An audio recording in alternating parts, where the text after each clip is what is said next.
Welcome in, everyone. Today we're going deep, really deep into the world of George Soros. No, this will be good. He's a guy who tends to get people riled up. But you know what? We're going to do something different. Okay, I like different. We're going to use his own words Interesting. from a 1998 60 Minutes interview, Wow, way back. dug up by James Corbett of the Corbett Report. Nice. Letting Soros speak for himself, huh? Exactly. See what we can learn. Before he became, well, the Soros everyone talks All about. right. Now, most folks know him for a few things. Yeah, finance, giving away money, and politics. But this interview, it's different. Different how? He talks about what drives him, his worldview. Like there's this one line. Shoot. He says, I am basically there to make money. I cannot and do not look at the social consequences of what I do. Ooh, that's the kind of statement that gets people talking. It's like pure economic utilitarianism. Individual actions in the market, good for society no matter what the person meant to do. It's a big idea, shaped how we think about economics, for ages. Yeah, but is that even real?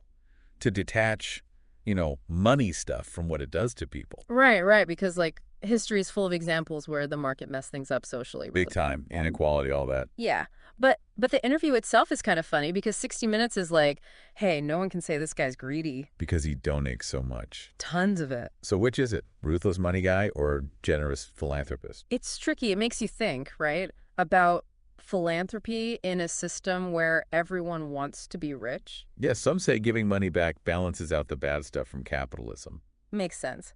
But others say it's how the super rich get to control things, push their own agendas. Even with good intentions, can you really change a system that's built on, profit over people? It's deep, man. And speaking of Soros doing good stuff, the interview mentions this time he took Hillary Clinton to Haiti. No way, really. Before the whole Clinton Foundation thing in Haiti. Yeah, like way back in '98. Shows he's been trying to help there for a long time. But Haiti's been a tough one. Right. For everyone trying to help. Absolutely. Lots of good intentions, but, good intentions don't always lead to good outcomes. So even if you want to do good, actually making things better in a place like Haiti is super hard. You got it. Throwing money at the problem doesn't always fix it. You need to really get it, the local situation, commit for the long haul, and tackle those deep systemic issues. Philanthropy can't always handle that. Now, there's this thing in the interview that seems small at first. Soros giving money to retrain the Ukrainian military after the Soviet Union collapsed. Yeah, sounds minor, right? But think about it. Years before he got super involved in Ukrainian politics. The Maidan Revolution and all that. Makes you wonder if this early military thing played a role later. It's like stuff that seems small can snowball into something huge, especially with someone like Soros. Decisions today can echo for decades. Totally. And speaking of decisions with big consequences, there's this part of the interview we have to talk about, the most controversial part of Soros's past. And he talks about it in such a chilling way. It's about the Holocaust. Soros talks about taking property from Jewish families. Wow, that's heavy. And what gets me is how calm he is talking about it. Yeah, like the interviewer even says most people would need years of therapy after something like that. Right. And Soros is just like, not at all, not at all. Like it's nothing. He even says maybe as a child you don't see the connection, but it created no problem at all. No problem at all. Jeez. And later they ask him straight up, did you feel guilty? And he just says no. Man, that's hard to wrap your head around. How can someone be so detached? Well, he tries to explain, he says that was well, actually funny way. It's just like in markets that if I weren't there, of course I wasn't doing it, but somebody else would be taking it away anyhow. Whether I was there or not, I was only a spectator.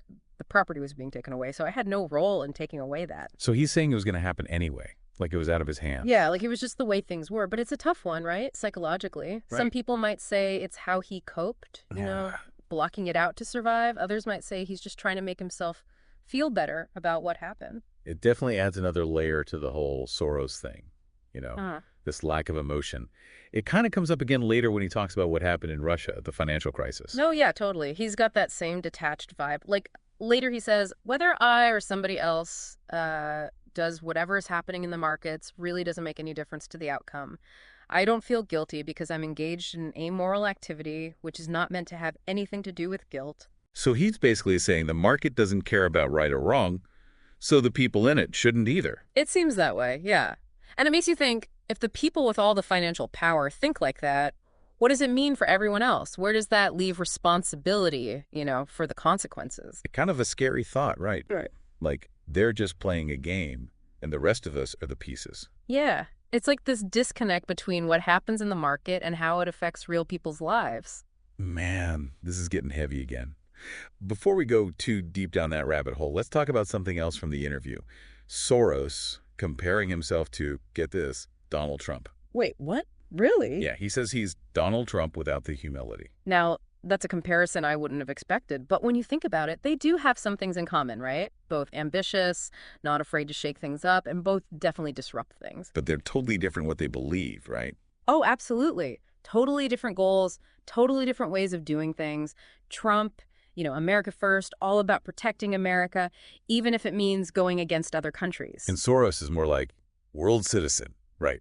Wants everyone to work together. Exactly. He's all about open societies working together to solve global problems. It's like they're on opposite ends of the spectrum. Yeah. One's all about globalism, the other's super nationalistic. Really shows you the big arguments happening in the world today. Yeah, it's like, how do we deal with globalization, with the gap between the rich and poor, with all these populist leaders popping up? Soros and Trump, they both represent these big questions, just with totally different answers. And they probably clash on stuff like, borders and trade. Yeah. Soros hates the idea of closed borders, says it hurts the economy and makes inequality worse. Right. But Trump's all about those tariffs and deals to protect American jobs. Two totally different ways of looking at things. It comes down to what role the government should play, right? Yeah, totally. Soros is like, let the market do its thing, let democracy work, and we'll all be better off in the end. But Trump's more like, gotta step in, make things happen, protect our own. This interview from back in '98, it's really eye-opening. Makes you think. Especially those parts where Soros talks about the market being, like, amoral and how he's so detached from what his actions cause. Yeah, it's a tough one to wrap your head around.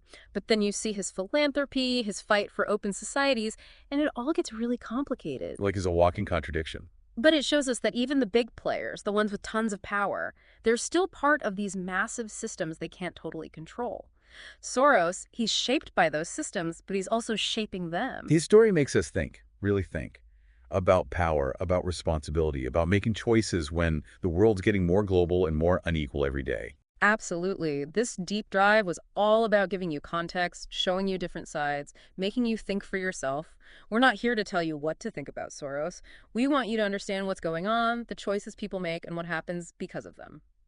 So where do we go from here?